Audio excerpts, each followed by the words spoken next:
Kanalımın dəyərli izləyiciləri, xoş gördük. Təəssüf ki, hazırda ucuz palma yağı bir çox hazır məhsullara əlavə olunur. Bu yağ xüsusilə şirniyyatlar və süd məhsullarının istehsalında çox geniş istifadə olunur. Məhsulda palma yağının olub-olmadığını necə müəyyən etmək olar? Dəyərli izləyicilərim, bir qədər sonra təqdim edəcəyim bilgilərin daha çox insan tərəfindən öyrənilməsinə yardımcı olmaq üçün kanalıma abunə olub, videonu bəyənib paylaşmağı rica edirəm.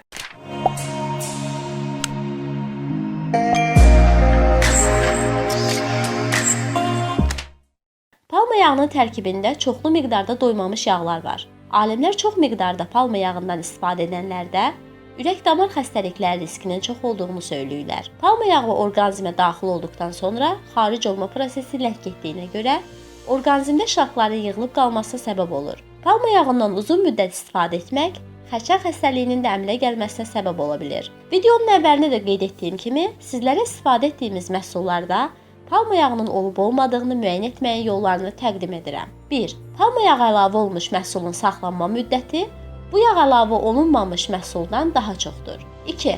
Palma yağı ucuzdur və bu səbəbdən bu yağ əlavə olunmuş məhsul digər oxşar məhsullarla müqayisədə daha ucuz qiymətə satılır. 3. Palma yağı əlavə olunmuş məhsulun adı başqa ola bilər. Məsələn, kəsmik deyil, kəsmikli məhsul və ya kəsmikli kütlə, pendirli məhsul.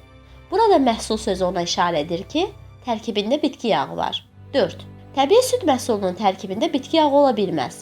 Əgər hər hansı süd məhsulunun etiketində bitki yağı sözü varsa, çox güman ki, ona məhz palma yağı əlavə olunub. Mütləq məhsulun etiketini oxuyun. 5. Təbii kəsmik ev temperaturunda qalanda tez bir zamanda turşumağa başlayır. Onun iyi və dadı dəyişilir. Palma yağı əlavə olunmuş kəsmik hətta ev temperaturunda uzun müddət xarab olmur və onun üzərində sarıqat əmələ gəlir. 6. Palma yağı əlavə olunmuş xama və ya kəsmiyi yeyəndən sonra ağızda və dilin üzərində xoşagəlməz yağlı dad qalır. 7. Təbii dondurma ev temperaturunda tədricən yumşalır və öz formasını saxlayır. Tam əriyəndə ağ süd kimi maye alınır. Palma yağı əlavə olunmuş dondurma uzun müddət ərzində əriyir və əriyəndə yarım şəffaf mayeye çevrilir.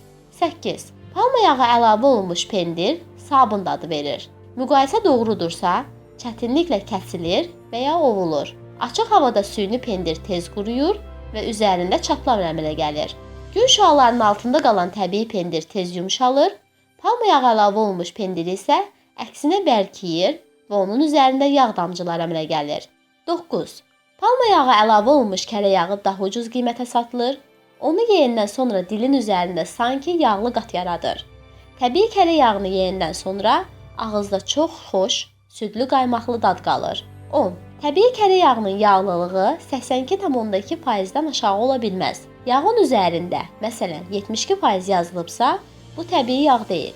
11. Təbii skuşonkanın tərkibində yalnız süd və şəkər tozu olmalıdır. Heç bir bitki yağı burada ola bilməz. 12. Dükanlarda satılan şirniyyatların, peçenye, vafli, keks əksəriyyətinə palma yağı əlavə olunur. Bu səbəbdən mütəxəssislər belə məhsullar yeməyi və xüsusilə də uşaqlara tövsiyə etmirlər. Daha bir faydalı videonun sonuna gəldik. Bu məlumatın daha çox insan tərəfindən öyrənilməsi üçün kanalıma abunə olub, videonu bəyənib paylaşmağı rica edirəm. Növbəti videolarda görüşərik.